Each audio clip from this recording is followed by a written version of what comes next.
livre de Proverbes 4 et le verset 23. Garde ton cœur plus que toute autre chose, car de lui viennent les sources de la vie. C'est que la vie que tu peux vivre vient de ton cœur. L'état de ta vie vient de l'état de ton cœur. Si ton cœur est vilain, ta vie aussi sera vilaine. Si ton cœur est vilain, tu haïras la vie des autres. Mais si ton cœur est pur devant Dieu, la bénédiction de l'autre ne te fera pas mal. Lorsque Dieu va élever un homme, tu n'auras pas de la rancune envers cet homme parce que Dieu l'a élevé. Demande à Dieu de t'affermir ton cœur. Demande à Dieu de laver ton cœur. Demande à Dieu d'enlever les mauvaises idées de ton cœur afin que tu vailles l'éternel. La Bible dit que les hommes regardent l'apparence, mais Dieu regarde le cœur. Pourquoi? Parce que c'est de là qu'il y a la source de la vie. C'est de là qu'il y a la grandeur. Toi qui veux être grand, je parle en ce moment des 7 escaliers de la grandeur. Le premier escalier, c'est d'abord l'état de ton cœur. Comment est l'état de ton cœur?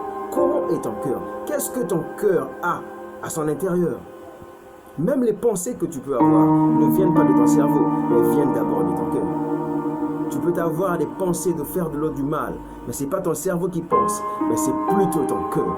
Alors tu as besoin que ton cœur soit lavé par le sang de Jésus. Tu dois être lavé, ton cœur doit être lavé, ton cœur doit être nettoyé. Tu aspires à être grand, mais tu ne supportes pas voir les autres progresser. Tu veux être grand, mais tu ne supportes pas voir l'autre aller en voyage. C'est que tu as un problème dans ton cœur. Tu dois dire à Dieu de laver ton cœur.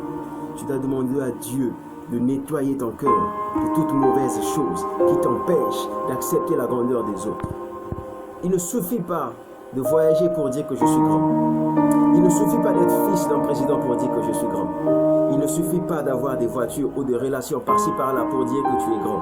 Non, mais le plus grand, c'est celui qui a un cœur pur. Le plus grand, c'est celui qui sait comment supporter les autres. Le plus grand, c'est celui qui sait comment aider les autres. En quoi tu t'appelles grand? En quoi tu te qualifies de grand? Parce que tu voyages, parce que tu as des voitures, parce que tu as plein d'amis ou tu as plein d'habits. Non. Mais celui qui est grand, c'est celui qui sait résoudre les problèmes des autres. C'est celui qui sait donner la solution aux inquiétudes des autres. Quoi la grandeur? La grandeur, ce n'est pas la voiture.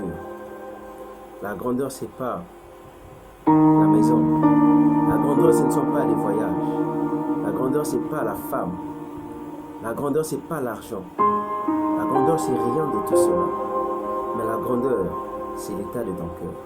Comment est l'état de ton cœur? Comment est ton cœur lorsque tu vois l'autre progresser? Comment est ton cœur lorsque tu vois l'autre optimiser?